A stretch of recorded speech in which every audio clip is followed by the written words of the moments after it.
Hey, welcome to the 10% Happier podcast. I'm your host, Dan Harris. This is an episode about the fact that even Buddhists fight.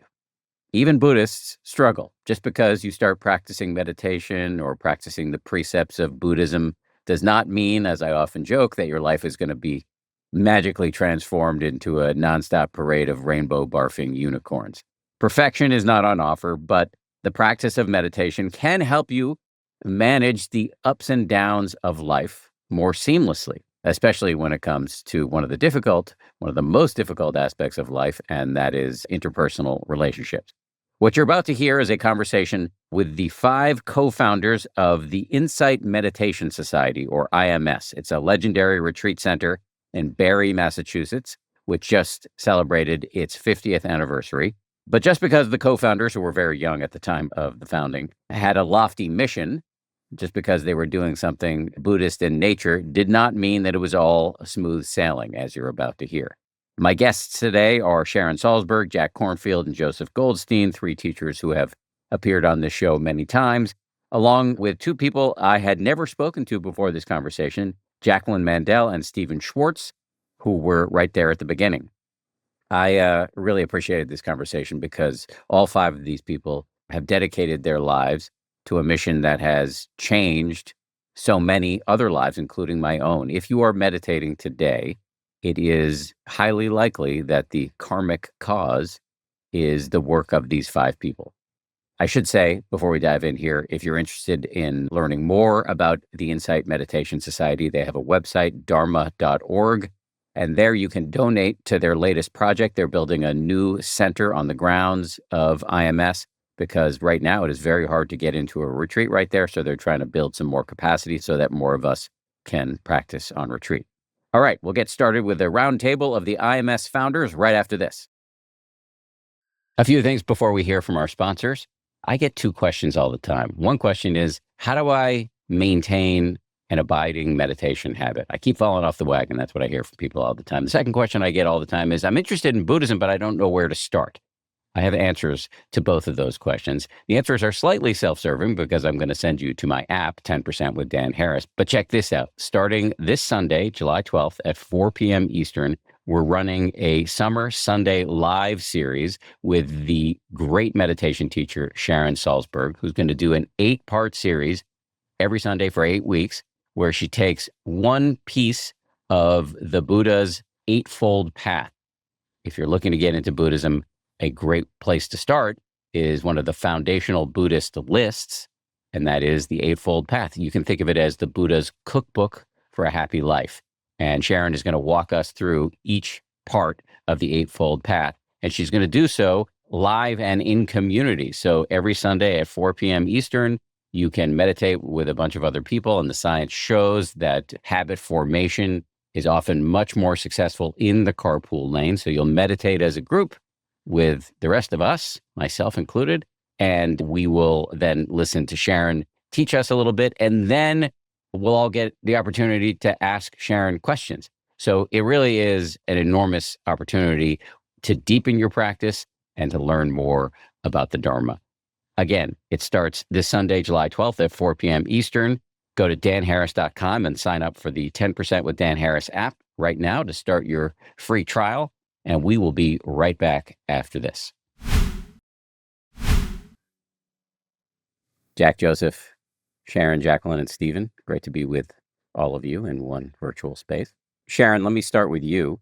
What do you remember about getting IMS started, lo these many years? Lo these many years. I remember, I guess I was 23 years old and maybe the youngest of the 4. And there was also Stephen, who's also on this call, who was very instrumental. Like, speaking for myself, I knew nothing about an organization or about the process. And we really relied on people like Stephen, who was in the first board of directors and actually did the founding. I do remember very much that day in December when we went to look at the property for the first time, and we had looked at a variety of places up and down the East Coast. The original idea to start a retreat center was not our own. We were living in California in various places, and somebody came through this house that Jacqueline and I, and at times Jack, were at, kind of running it like a little retreat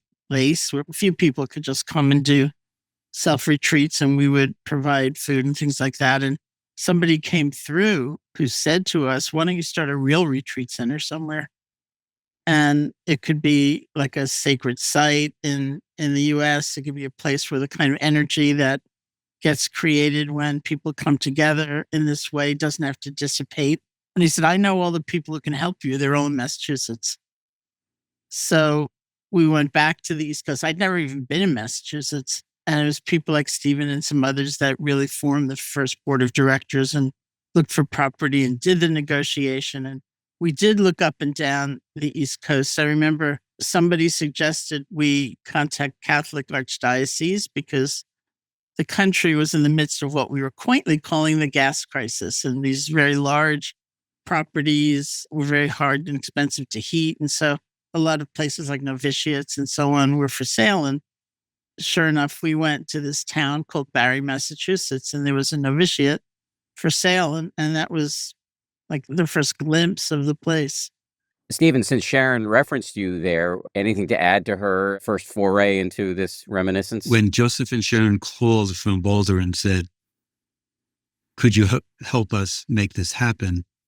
My first inclination was to do what my Jewish grandfather did in New Jersey, which was put an ad in the New York Times. And we put an ad in the real estate section of the New York Times. And of course, what we got were $1 million mansions in East Hampton, completely inappropriate. So then we went back to New England, looked at other places like Sharon said. And then when Sharon called and came up with this idea of contacting the Catholic Church, I'd never thought of the Catholic Church as a great potential real estate operation, but they were.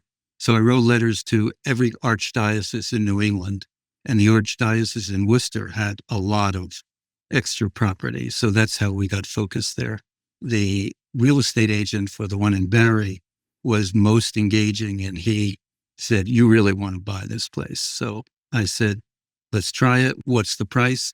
He said $850,000, which to us was about $50 million at that time.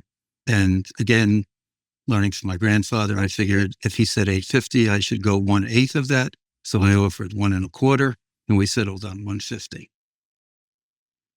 Wow, you got it down from 850 to 150? I did. He was being very proud. We also separated some land that we bought much later. So Stephen negotiated a somewhat different package, of property. And can you believe we got that place for $150,000, which I should also add, we did not have. So, Jack, do you remember the first time you walked through the property? I do remember walking in. I remember the piano in the dining room. I remember going into the upper walking room, which was probably a ballroom before it became the novitiate. And I thought, this is kind of cool. And then I thought, 80 rooms, a swimming pool, a tennis court, 80 acres of land for $150,000. I mean, it seemed like an unimaginable amount of money, but that just seemed like ridiculous. And I loved walking around because they knew we were going to use it for spiritual purposes, so to speak. And so they left the kitchen, big pots and all the accoutrements to run the center. And there was something really kind of magical about it. Now, I also have a different memory about the beginning in that I believe our first 3-month course in Bucksport, Maine, there was a Catholic nun who sat there, and she also made the suggestion at that time that the diocese had a lot of property and not very many avid, participants in it. So I think it also came out of that first 3-month course. Joseph, what are your earliest memories? Well, when we all came to look at it, I think we had different takes on it. I remember Stephen talking about seeing the ancient boilers and wondering how we were going to ever replace them, which would have been an added expense. And as Jack mentioned, the place was so big, we wondered whether we would ever fill it. And then as we were considering all this, and this is kind of a famous story in IMS's lore. We went to downtown Barre and thinking it's a huge step. Most of us were just back from India with very few resources and a huge gamble. But then when we were in downtown Barre, we saw on the town green a monument with the Barre town motto. And the motto of the town of Barre is Tranquil and Alert. And we just took that as a clear omen that this was the place for us, because those are precisely the qualities that we cultivate in the practice. So that felt like a good sign, and we decided to go for it. It is worth pointing out that except for Stephen and a couple of others, none of us knew how to either establish or run an organization.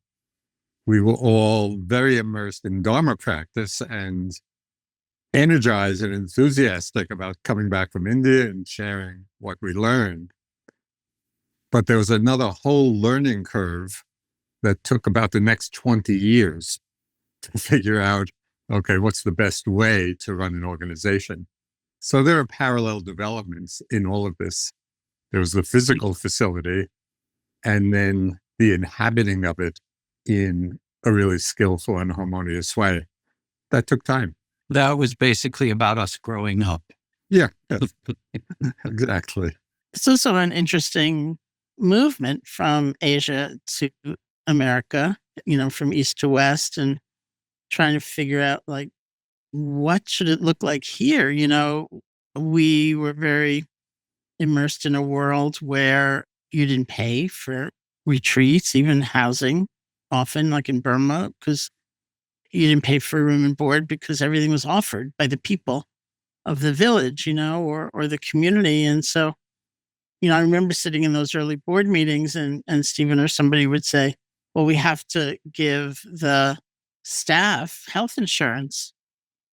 And I think, I wonder why. The common question was like, what if the roof collapses or something? What if there's a physical calamity? And you just go to the Sangha, you go to the community. But we just went to them yesterday for health insurance. It was such a cultural awakening, like, oh, this is what it's like in America. This is what it needs to look like. I know I've heard Joseph tell this story that the financing of it from the beginning was really interesting because it was $150,000, which we did not have. And I'll let Joseph tell the story of raising the first 50,000. And then the fathers of the Blessed Sacrament, whose novitiate it was, gave us a mortgage for 50,000. And we could not get a bank to give us a mortgage because we were like brand new and, nobody. And so that's yet another part of that story, how it all came together. As Sharon just mentioned, we needed to come up with $50,000, on the down payment, so to speak, on the property. And a few of the friends here in Massachusetts, among them, raised about $35,000. And again, we were basically kids coming back. Most of us had no money at all. So $50,000 seemed enormous. Even the last 15, we had no idea where that was going to come from. At that time, I was teaching, Jack and I were both teaching at Naropa Institute in Boulder, Colorado. It was one of the first year or two that it had opened, and I was teaching a large class there. And one day, a student in the class came to my apartment. She was from Canada, and she said, I just inherited some money and I have $15,000 and I'm not quite sure what to do with it. Do you have any ideas? Yes, I do have an idea. And she very generously offered that $15,000. It was like dropping down from heaven. And that completed the money we needed to raise to actually purchase it. So from the beginning, it felt like there's been some protection, guidance, energy behind the whole endeavor. Because whenever we were faced At a certain point with a difficulty, whether it's financial or otherwise, somehow things came together to resolve it and we could move on. And I think for all of us, it's quite amazing that here we are 50 years later. Of course, the implication of IMS being 50 years old is that we're 50 years older. And sometimes that's harder to take in. But there it is. And it's been an amazing evolution. Your story about the $15,000 manna from heaven reminds me of something I've heard you say before, Joseph. And I don't know if this is a phrase of your coinage or you heard it from somebody else, but if you take care of the dharma will take care of you. Yeah, that's something. The very first time I was leaving India, I had been there the first time for just 6 weeks or 2 months, and then I had to come home for something. And as I was leaving Bodh Gaya, India, having first begun my practice with Munindraji, my first teacher, I was in the rickshaw going back to the train station. And as I was leaving, that's what he said. He said, the Dharma protects those who protect the Dharma. And of course, at that time, I was very young. I was in my early 20s. And it sounded a little hokey to me. Yes, the Dharma protects those that protect the Dharma. But over all these years, I've really come to deeply appreciate the truth of that. It's a real inspiration. And it was this community of people mostly who'd been together in India practicing and coming back. And there was a feeling of excitement, which I love, of family. Oh, we're in this together. We've done this before in, different ways in India. We practice. We know how to move. Let's just do this. And there was this kind of youthful exuberance and positivity and a lot of love, a few little love experiments between staff members, all of that. But there was a kind of communal feel that felt actually very positive and healthy. And I loved that. Jacqueline, how was that for you? It was my life because I had, as you know, I had traveled to India alone and I didn't know anyone. And I walked into the Burmese Vihara and I still didn't know anyone, but I felt like I knew everyone. And it just stayed that way. And it's so interesting about the beginning of IMS because I was remembering what Sharon was. We were gifted, actually, a house in Felton, California from the first year of Joseph's apartment, which was 1974. And the next year was 1975, a little different. And a gentleman named Dr. Robert Hall said, oh, I have this house. I want to give it to you until I sell it. And then he wanted myself and some others to run it. So I all of a sudden became a Dharma house manager. And then Jack taught his first retreat there. Sharon and I were there together. Joseph was there. We organized Joseph's first retreat. And I can remember standing outside, and I actually think I was talking to Jack and a few people. And then we turned to look at the house. It was a long ranch house and rooms that we all meditated in a central room that we called the group meditation hall. And then we had a kitchen. And somebody said, let's make it bigger. Jacqueline, let me ask you about something that I have at many times in the past asked Jack, Joseph, and Sharon about, but having just met you, I've not had a chance to ask you about it. So the founding team includes 2 Schwartzes, although you've subsequently changed your last name to Mandel, a Goldstein, a Salzberg, and a Kornfield. So, and we're all in a book called The Jew and the Lotus. So I have not read that book. Thank you for the heads up. Page 8. Do you think, is this a coincidence, or is there something about the story of the Jews in America that makes this make sense to you? And I can remember being there, and it was really the Tibetans who noticed that everyone that they were talking to, and I don't even know how, people's religion came up in conversation, but the Tibetans had a whole theory, that we were basically past Holocaust survivors, and that we understood suffering, and that brought us to practice. But it was being talked about even when we were in India. It was like, what were all these Jewish people doing here? So I think later, I mean, I do think there is a sensitivity to suffering. I mean, certainly my own upbringing, and I'm sure, everyone else's, there was just an attunement to, I mean, I was born, 2 years after the end of World War II. So everything in my family, people whispering, speaking Yiddish and so forth, there was kind of a kind of haze that there is suffering. So that was not hard. Yeah, well, I think it's important to point out that even though there are probably some commonalities among us all, people come to the Dharma and Dharma practice from many different motivations. And for some people, it is that awareness or connection with suffering, and it kind of inspires one to look more deeply.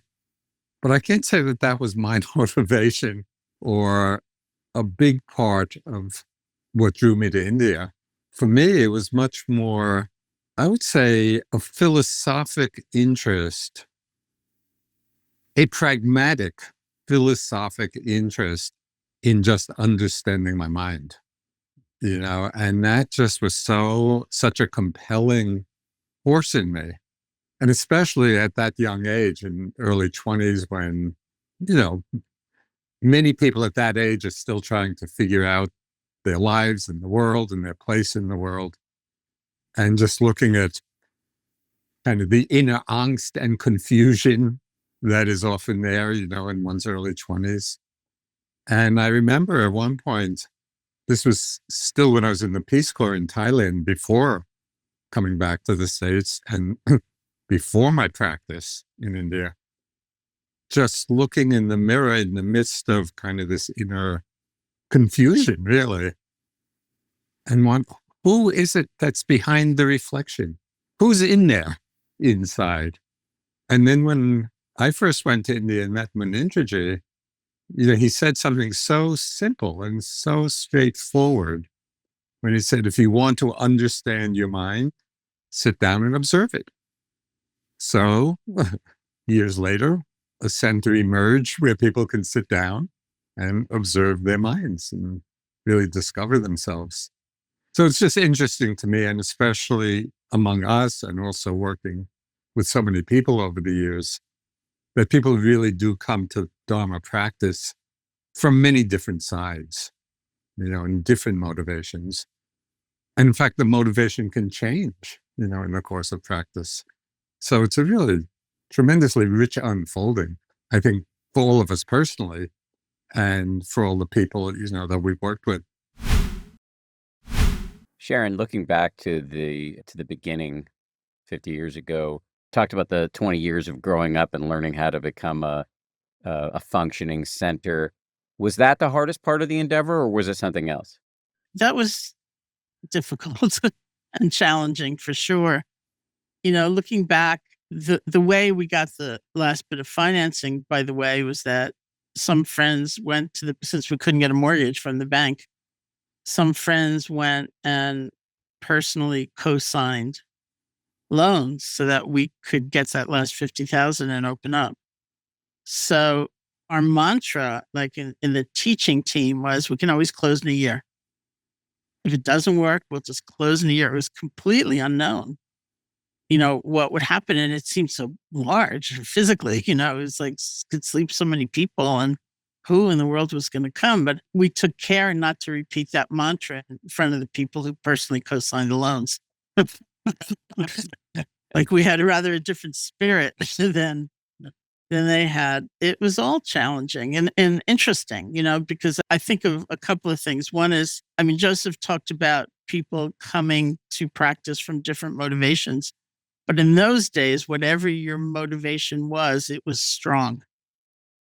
Because you had to be willing to schlep to Asia, and adopt a completely different lifestyle and give up, let go, sacrifice so much to be there. And, it was not clear, like, how many people and sort of bringing it here or establishing it here relieved some of that. But still, as it can seem so woo-woo and odd and not very palatable or understandable. So there was that hurdle. And then, really, what should it look like here? And what are the different expressions and even the architecture? And as we've talked about before, we had these big debates in the beginning. The way it was phrased was very funny. It was, should we have Buddhas in public places? Because we'd all, Jacqueline, Joseph, and I in India, Jack in Thailand, had teachers who were not kind of holding the Dharma as a possession. My first retreat was with S.N. Goenka. The first night of that retreat, he said, the Buddha did not teach Buddhism. The Buddha taught a way of life. And this is open to anybody who wants to practice. And Jack famously tells the story of leaving Thailand and expressing to his teacher, Ajahn Chah, some concern about people in America maybe not finding a lot of harmony with the teachings, because by and large, there weren't that many people who were raised Buddhist. And Ajahn Chah said to him, just call it Christianity. So that was one whole orientation that would argue, like, maybe don't have Buddhas, And then, of course, the other side was, as a historical figure, as a symbol of human aspiration being fulfilled for wisdom and compassion. Yeah, there's a body of knowledge that is derived from his expression. There is a lineage, and let's honor that and have Buddhas. And I just found it so amusing that it was phrased like, should we have Buddhas in public places? Because staff people could do whatever they want in terms of their statuary, but this U-Haul arrived from Maryland where Jack had a number of Buddhas that had been in storage in his mother's attic that he'd gotten when he was in Thailand. And suddenly we had Buddhas to put in public places. So we did. But that sort of dilemma or challenge remained, and it was also very interesting and important that we consider those aspects of things. It's hard to communicate how young Sharon and Jacqueline was a little older than Sharon, but not much. You were 21 or 22 looking around. And I remember the kind of I was a mature 28 or 29 or something like that, but kind of trying to sort out our relationships to our teachers who we loved. And yet we knew they weren't going to be here. That was sort of the weird thing. We were like looking at each other and saying, I guess we're it. Like tag, okay, Jacqueline, now you're it. But it was also immensely exciting in some way. Exciting, maybe a little too strong a word. Buddhists don't get that excited, right? But there's something about like being together in an amazing challenge, and not because we wanted to spread the Dharma or be famous or anything, but it had changed us so much. We needed that. And people were really interested in, how do we do this? So, and the youth of it also, I think, built off the 60s. Honestly, I was a hippie. Most of us had done psychedelics along with meditation. And that actually changed our consciousness in some way, but we needed to find a way to actually embody it and live it. So we were also living in a cultural stream or countercultural stream that brought other young people in, especially. And it was, again, both in tune with the times and how do we change ourselves, and maybe how do we change the world around us. Jack, just picking up on your comment about the, being part of the cultural stream or countercultural stream of the 60s leading up into the founding of IMS in the mid 70s.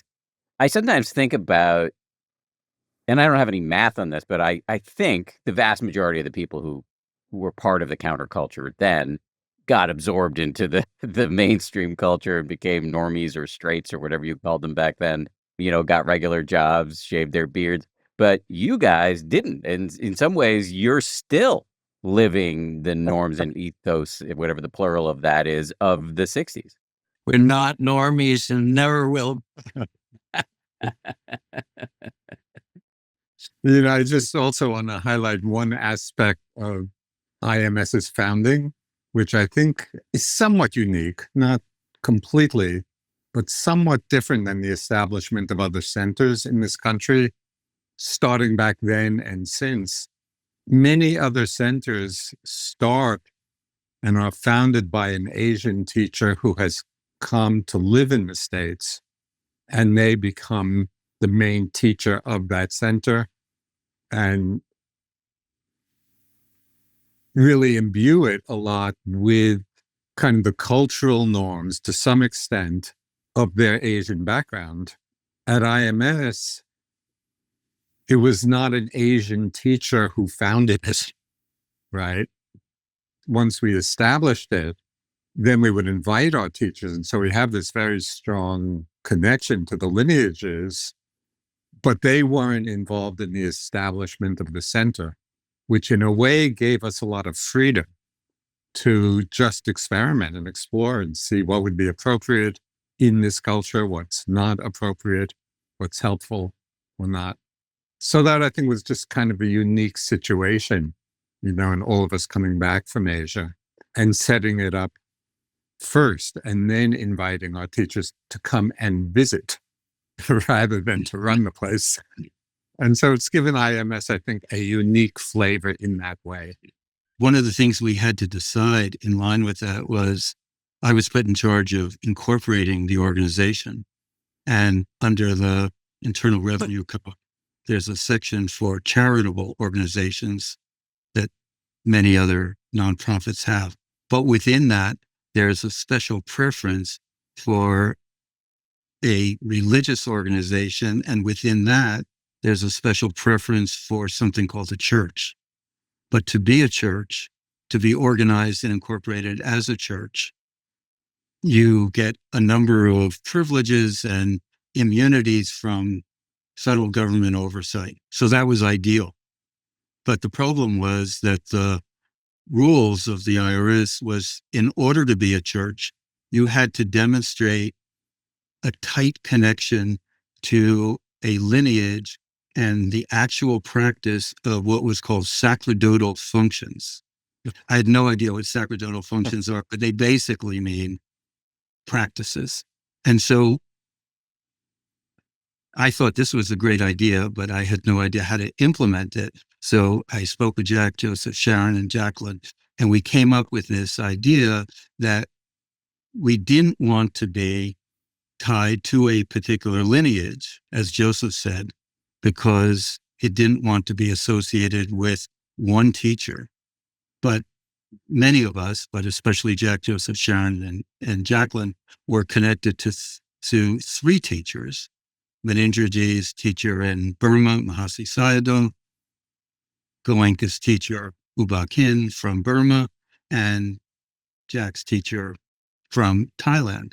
So we decided to have three lineages and three sacerdotal functions tied to three different people and their teachers, which would simultaneously achieve my little tiny legal goal of getting us organized as a church, but Joseph, Sharon, and Jacqueline's larger practice goal of being what we called at that point a teacherless center, not having a specific Asian personality or practice or even lineage that dominated and controls how everything would be.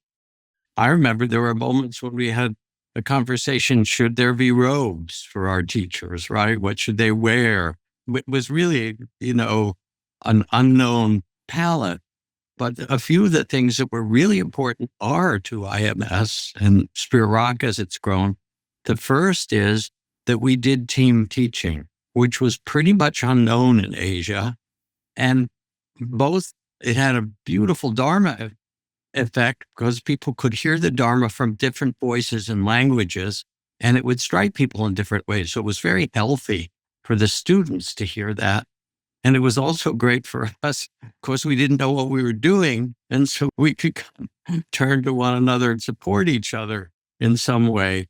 That was fabulous.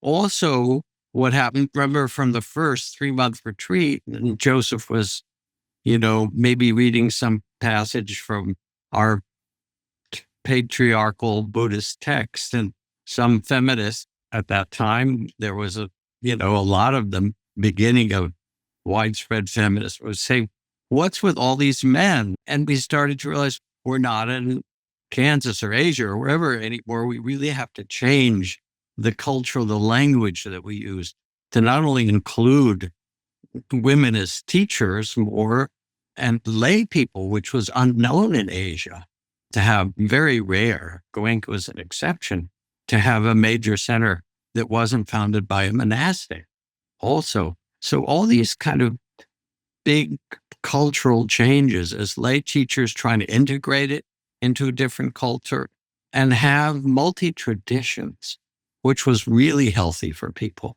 Because there were some people where, body scanning and sweeping was the perfect practice, and for others, noting, and for some, metta. And there are ways that we carried that multiple tradition, we do still at IMS, that make us both unique and really quite healthy.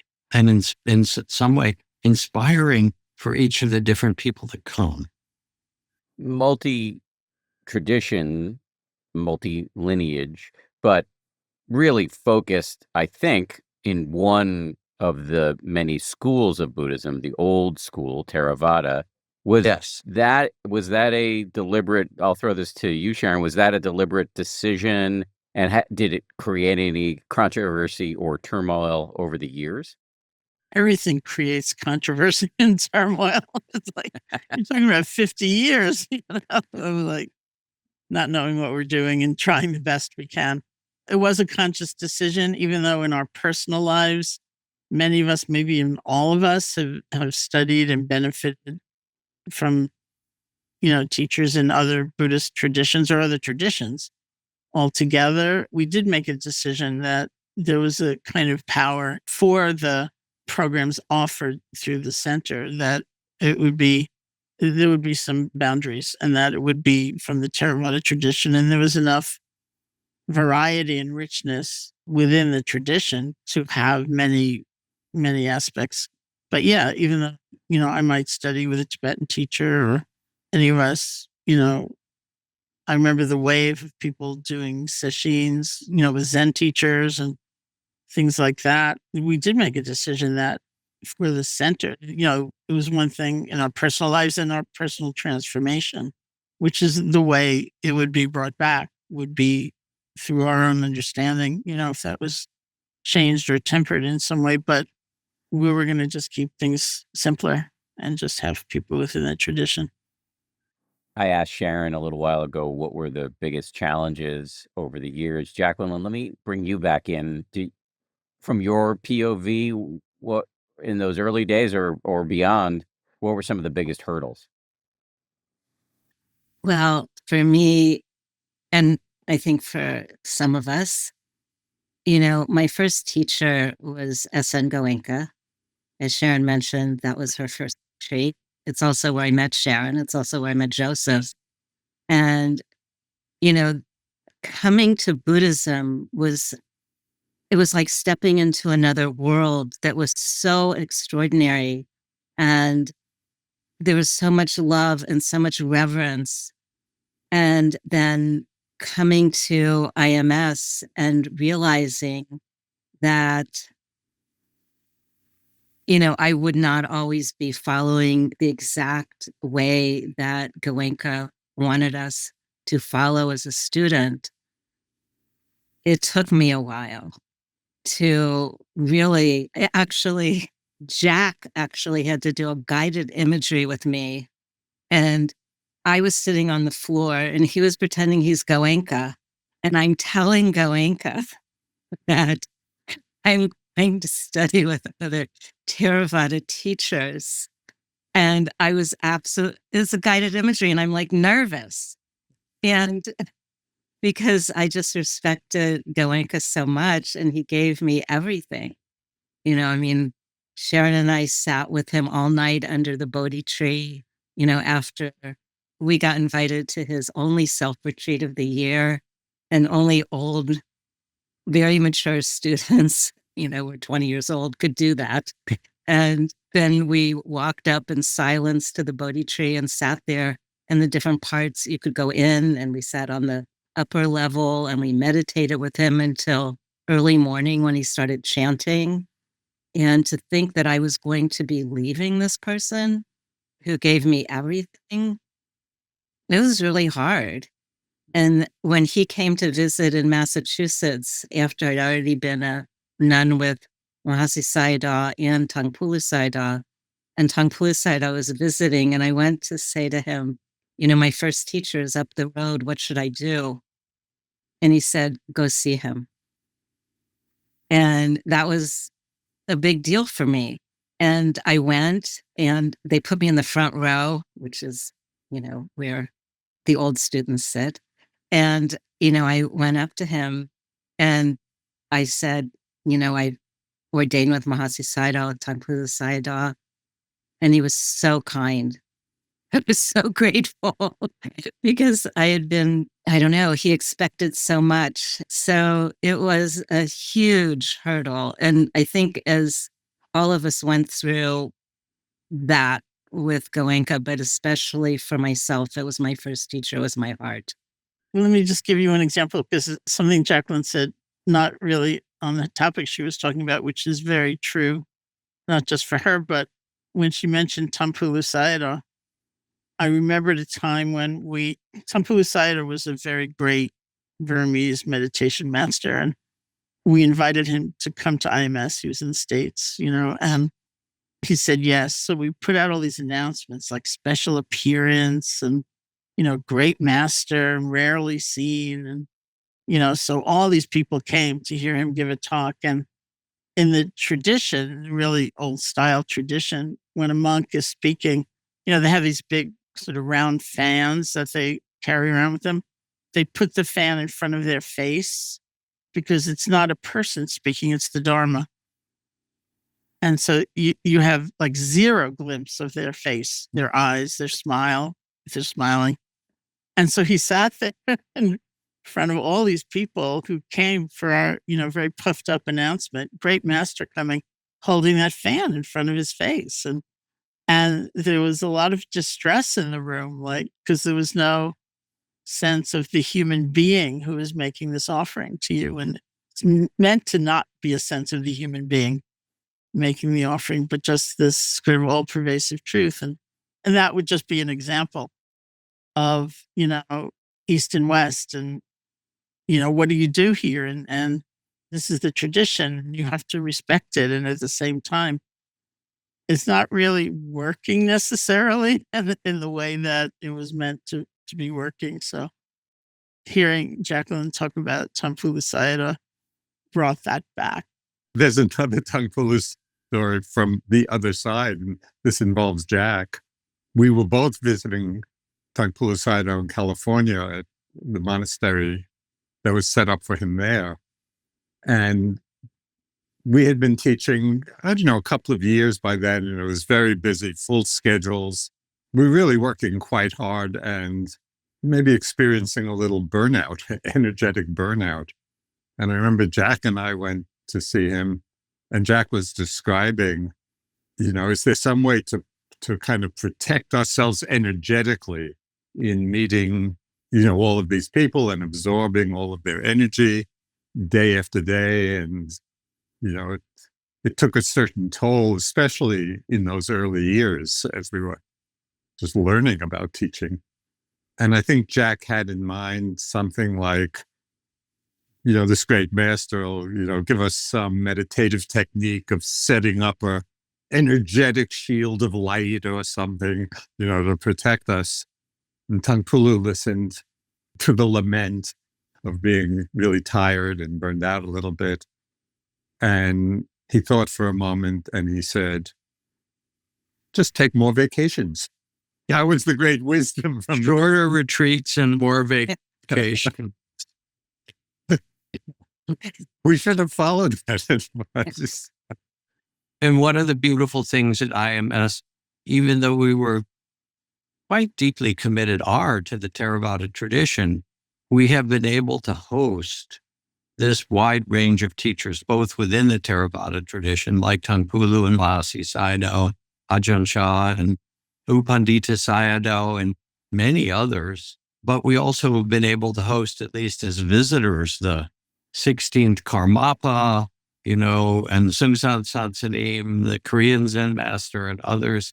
And somehow our openness and the fact that we needed that in some way to learn in these different ways also, I think, fostered an open-mindedness in our community where people really learn. They learn from other traditions or psychological ways and so forth, not in conflict, but in a way that we now know can deepen their presence and mindfulness and understanding. And I'm really pleased about this for our community, because some communities still are very bounded in a way, and you can't deviate from that. And we're deviators, so we just owned it. And also on that list is the Dalai Lama, of course, when he came to visit in 1979. And I recall him, this could be my hallucination, I recall him going bowling in the one-lane bowling alley. Is He that right? did. Okay. He threw the ball. I don't think he got a strike, but he threw a ball down there. There was a reference a while ago to showing one of the great teachers to his room, and he laughed at the bed because he was undergoing the aesthetic practice of not lying down. But it brought to mind the conditions for yogis. Right now, it's pretty nice. What was it like back then? Yeah. Well, The foamies on the floor, basically. A little foam mat, and that's it. Some places in Asia that we slept. also, even though we're dedicated to peace, in the early years, there were the window wars. Because the way we were trying to create different single rooms, we just made partitions in the rooms. And sometimes the partitions landed in the middle of the one window. And people on either side, one would want the window open, one would want the window closed. And so the window wars emerged in those early years. Happily, everybody has their own room, their own windows. So peace reigns once again. Well, and there was also among the staff in the early years, I can't say it was exactly a hookup culture, but we were young and single, and there were people who were getting engaged. But we had properly decided that IMS was celibate ground. So that would be, so you wouldn't be in your room and there'd be somebody making love in the room next door that you'd hear through the thin walls or whatever. So then some staff member discovered the moss garden, that if you walk back from IMS and follow the wall on the southern side, on the other side of the property, there's this beautiful garden of thick moss. And that became the trysting place. And there was even a thing in the kitchen where you could sign up for who got the moss garden space, which couple could go enjoy a tryst in the moss garden. When we started, Dan, we had a business plan that 2 or 3 of the people who were managing and myself and others developed a business plan, because we decided that, well, we needed a plan and we had to figure out how to charge. And we had come, as Sharon said, Jacqueline said, we had come from a practice where no one ever paid. You didn't pay to do a retreat with Goenka or Mahasi Sayadaw. So our first inclination was to see if we could actually offer this free. But the mortgage and the food and the heating costs and everything else like that made that really not sustainable.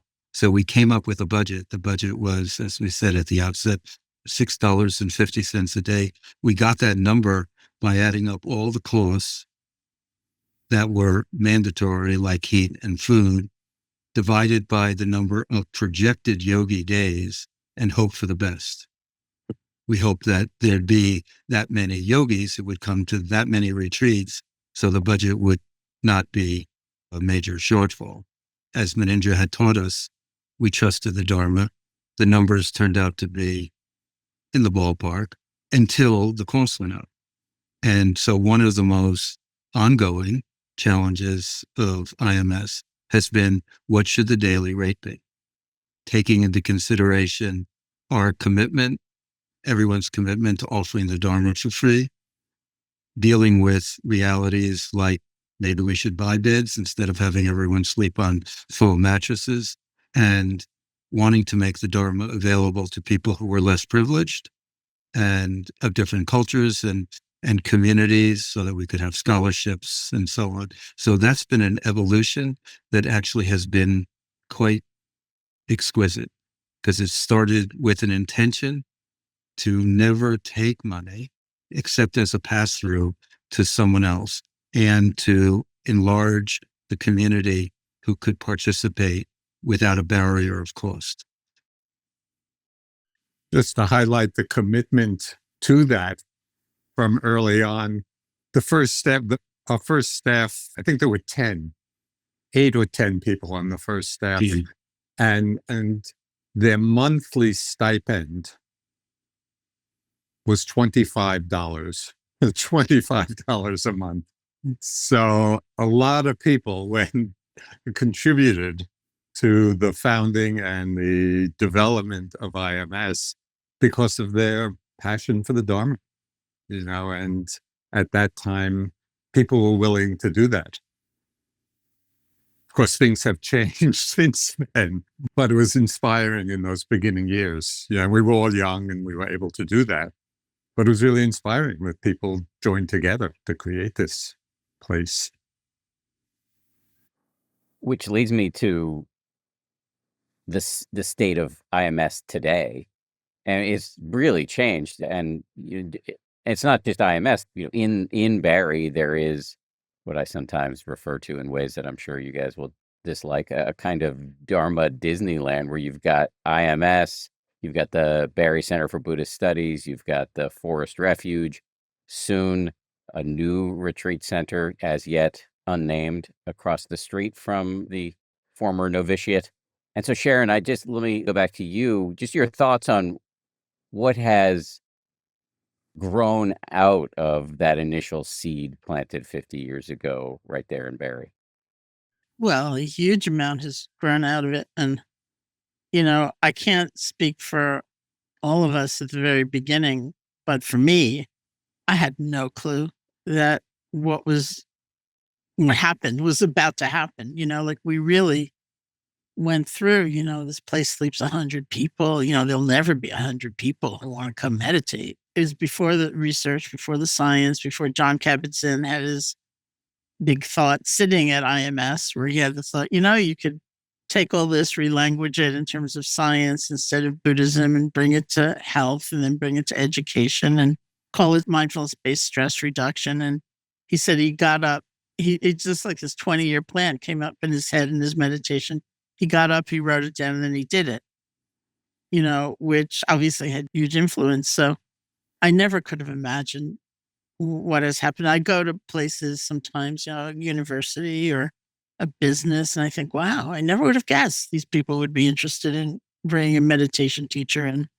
Or, you, Dan, have said to me, you people think you're so mainstream. You're not so mainstream, which I think there's also truth to that. But given where we started, which was, you're a meditation teacher, that's kind of weird, It's come a long, long way, and a lot I could never name because I'm not on the receiving end of all this communication, but every once in a while, somebody who's very accomplished in their own field will say to me, oh, I sat 10 years ago at IMS and it really changed my life. And I had no idea, that was the case. And it's beautiful, both the unknowing of it and just the immensity of it. Look what has happened to mindfulness practice, for one thing, and now loving kindness practice, coming up behind it in terms of research and interest and applications. And it's remarkable. Jacqueline, is it head spinning for you to consider my word, I don't know if you'll co-sign on it, but the really momentous implications of what you all launched 50 years ago? I think it's actually, like Sharon pointed out, it's the word. Mindfulness now, there was some kind of food that said it was mindful. And, I was like, really? Mayonnaise, mindful mayo. Mindful Mayo. And then somebody sent me an article, and you can have micro mindfulness if you don't have time. Oh my. So the way that it has, I think because it's practical, just the way that it has made sense to people really it's exactly the way it was for us. It made sense. That's really the basis. Mindfulness makes sense. Being in the present makes sense. And somewhere we all know that. So it's really quite beautiful to see that this has been a connector. Well, it's very much, as Sharon and Jacqueline said, I mean, I share those same kind of amazement of the unfolding. And my mind also looks ahead, not only back over the past 50 years. And I've told this story actually in the Sangha News announcement about the new center. Some years ago, I was teaching in Italy at a Catholic monastery in the mountains of Tuscany. Catholic monastery was 1,000 years old. And that was unbelievable to me, and we think 50 years is a long time, or even the duration of our country of 250 years is a long time, 1,000 years. And so I get inspired from looking back to where we started from to where we are now. And then I just love to imagine the possibility of IMS still existing in 1,000 years and people having come to practice over all that time. So it's kind of a fantastic vision, and who knows how things will unfold, but the fact that it has already happened in history, why not? And so if we can be the stewards of this time leading to that kind of unfolding, it's tremendously inspiring to me. As we've explained, because we had no idea what we were doing, and we undertook a mammoth project, at least as measured by square feet and concrete and acres and so on, and merging traditions and practices and so on. There were so many times where there were challenges or doubts about what to do, and every single time it's worked out. Not always the way we expected, but it's worked out. And so I think what, for me, who had a lot of doubt starting with the boiler, has really happened is Meninjaji's little phrase is no longer a phrase. It's the way we live. It's the way that we think about the next center, think about the next generation, the next group of teachers, our next incarnation, or everything else like that. It's that as long as we are trusting, it will take care of itself. So for me, going forward is actually a lot easier than it was before, because my faith in the practice is unshakable. Jacqueline, let me bring you in on this. Have you have gone on to start a center on the left coast, the magnificent Spirit Rock Meditation Center, where I did my first retreat many years ago. But when you think about the future of IMS, what comes to mind for you in terms of your hopes and dreams? Well, what I see is that mindfulness has also shifted from being an individual focus, which is very much when we started. It was your old personal retreat and personal transformation. And we spoke about bodhisattva and so forth. But then as it grew, as we know through Jon Kabat-Zinn and lots of people's work, it became really important in education, in child rearing, in healthcare, in a lot of other ways.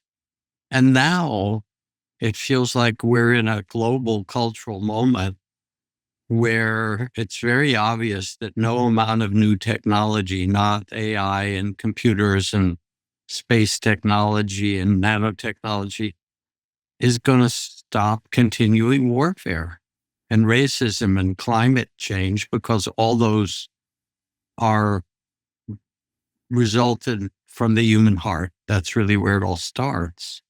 And so I see IMS as not only being a luminous place where people learn ways to live from their hearts, from their deepest values, but also that it's sending transcendent rays, which we can't quite measure yet, out across the society, because those people now realize and understand that this is the medicine that's needed more collectively, especially in this time of such a great transformation. So if anything, I think IMS not only will continue to be kind of a strong place for people to come and transform themselves, but it also will be sending out the medicine, if you will, that the culture and society needs. And that, who would have thought? It's a fabulous thing. And it happened. We didn't do it. It did it itself. We just practiced. And then we talked to people and said, yeah, okay, I know you're restless when you're sitting. It's okay. You could be mindful of it. And I go, oh, thank you. Right. Well said. Jacqueline, your hopes and dreams as it pertains to the future of IMS? Everything began, in the meditation halls in Asia and in our own individual huts and in our shared rooms and in the balcony at the Burmese Vihara. And, my sleeping pad with my mosquito net next to Sharon's sleeping pad and her mosquito net, and my being inspired by Sharon sitting up all night, and then I sat up all night. That is my hope and dream for everyone, to know that level of commitment, of practice, and where it leads. And even now, this morning I woke up at 3, and I'm inspired by that level of practice because I know result. I totally know all the results. And that's my hope and dream for IMS and for as many people who are interested. Sharon? It was very beautiful, Jacqueline. Well, I remember in 2020 when IMS had to shut down because of the pandemic, and my fervent wish, spoken and unspoken at that time, was I just want to make it to 50 years. I just want to make it to 50. We're so close, So it's a little bit like now we're about to hit 50 years just in a few weeks, actually. And it's like when you've fulfilled something on your bucket list and you think, well, now what? But part of what happened for me when the retreat center had to shut down was that IMS went online, which that was also something we didn't have to do, but we did it. How do you do that? And even though online dharma is available in so many places now, I still think it has a vital role in IMS because it represents accessibility and real openness. I had an unforgettable moment when I was teaching online in that era when everything was shut down, when somebody put in the chat, a resident of a nursing home, and I haven't had a visitor in a year. Mm-hmm. And I thought, oh, this is how she's finding community. This is how people can find one another when they can't afford to come, or they are taking care of someone else at home, or they're in some restricted circumstance. And so both online and in person, I think that is one of our strongest values, is accessibility and availability and openness. And so I really hope that just continues and grows and develops through time, and that it's really like a cardinal value that we bring forth into all of these decisions. And Sharon, from the beginning, when we walked into those columns and above them was Fathers of the Blessed Sacrament in this beautiful black script, she said, oh, we can rearrange those letters and have it say metta. And now that becomes, as much as mindfulness has grown, and you hinted at it, Sharon, when we were talking earlier, that actually also becomes a really important wave of understanding across the culture and the possibility of living a life that's grounded in metta and compassion. So that's also apparently part of what we get to do. Just in closing here, can we just do one last loop? I would like to hear your funniest memory or memories from 50 years at IMS. I have one that I heard secondhand that I can throw out there, but only if nobody says it organically. Joseph, I'll start with you. Any Don't favorite start with me because Yeah, the man with the worst memory.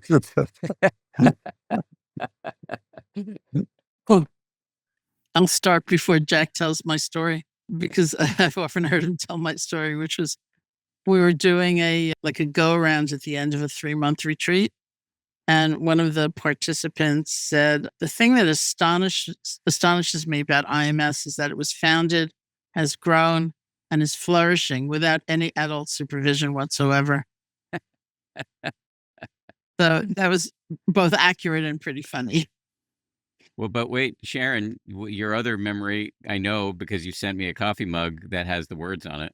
The Hindsight Meditation Yes. Society? Oh, yes. Since we were called the Insight Meditation Society, within a month, we received 2 letters that were, back in the day, that were remarkable for how they were addressed. The first, instead of being addressed to the Insight Meditation Society, was addressed to the Instant Meditation Society. So that was pretty funny. And the second was addressed to the Hindsight Meditation Society, which I really loved. So all these years when IMS has had a significant anniversary and we've had a party and they make mugs and t-shirts, I've always said, how about one that says Hindsight Meditation Society? And they always say no. And then I think for our 40th anniversary, separately, some friends made me like 10 or 20 mugs that say Hindsight Meditation Society. But now moving on to I'm Not Normal, so. So just to build, a memory came back, just to build on what Sharon said about us starting without any adult supervision. In the early years of the 3-month course, so people would become and practicing in silence and very intensively. And then for some crazy reason, we had the idea that the best way to end the 3-month course of silence and intensive meditation would be to have a dance party in the lower walking room with music and strobe lights. And people are coming just out of silence into this crazy energy. And looking back now, one can only laugh. I didn't find that much fun at IMS. But lots of things I did find, but it wasn't a place where I did a lot of giggling. But one time that I do remember giggling is back to the story that Jacqueline was telling about Taungpulu Sayadaw. I was staying in one of the large rooms in the older building, and that's the room that he was going to have. And the room had a beautiful walk-in closet, which I used I had a little heating coil so I could make chai and not have to leave the room. Anyway, Taungpulu came in and he knocked on the door. They brought him in and I was moving my stuff out and he looked at the bed where I had been staying and that's where he said, I don't need that. And then he went over to the closet and he walked into the closet and he just said, I'm here. And that's where he stayed.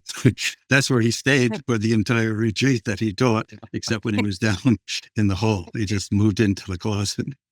That was his cave. Yeah. So that was also an inspiration. I thought someday I'll move into a cave. It's not a closet. Would be enough for me. We had a number of esteemed elders come to IMS. And one of them was the 16th Karmapa, who was revered doing the black hat ceremony and being a transmitter of dharma in remarkable ways. And we set up a throne for him in the meditation hall.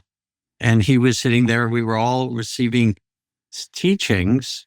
And in the front row was also Manindra, who'd been there at that time, and Deepa Ma. And so some of our teachers from India and so forth. And the Karmapa gave a talk on the Four Noble Truths. I think knowing it was a Theravada center, but also knowing that that's kind of the essence of Buddhist teaching. And then it was getting translated from his Tibetan into English. And then sitting next to Deepa Ma was her daughter, I think, who was translating the English into Bengali. And at some point, partway into his teaching, Deepa Ma, who'd been in Bodh Gaya with the Tibetan temples and all the Tibetan lamas under the Bodhi tree chanting and so forth, she turned and she said, "He's a Buddhist." Because she'd actually never heard the teachings translated. She didn't know what they were doing. There was something beautiful about that we actually became a place that connected these 1,000-year-old tradition together in Barre, Massachusetts. I am going to go to an extension of Yucca Valley because we taught actually many years in Yucca Valley. And so one year, we all had invited Mahasi Sayadaw to IMS, and he was going to be coming first to Yucca Valley. And I don't even know if Joseph knows the story, but Joseph and I were teaching in Hawaii, and all of the planes went on strike. And Joseph and I had to talk about how we were going to get out because we needed to meet Mahasi Sayadaw. And we decided, well, Joseph should leave first. So somehow a travel agent got Joseph a flight and he got out. And I was left in Honolulu. And then the travel agent called me and said, "Oh, we have a flight for you. It's an international flight. And they've decided they can stop here and pick up one person." So they stop. And I get on the plane and there's one seat and it's next to Mahasi Sayadaw. And so then we fly together to Los Angeles and Mahasi Sayadaw is getting off the plane. I'm getting off the plane. And I had gotten to know his translator. So we all kind of got to know each other on this flight. And when we arrived in Yucca Valley, somehow within our conversation, we decided myself and a few other people would be a cultural attendant of Mahasi Sayadaw, which meant I sat in on everything.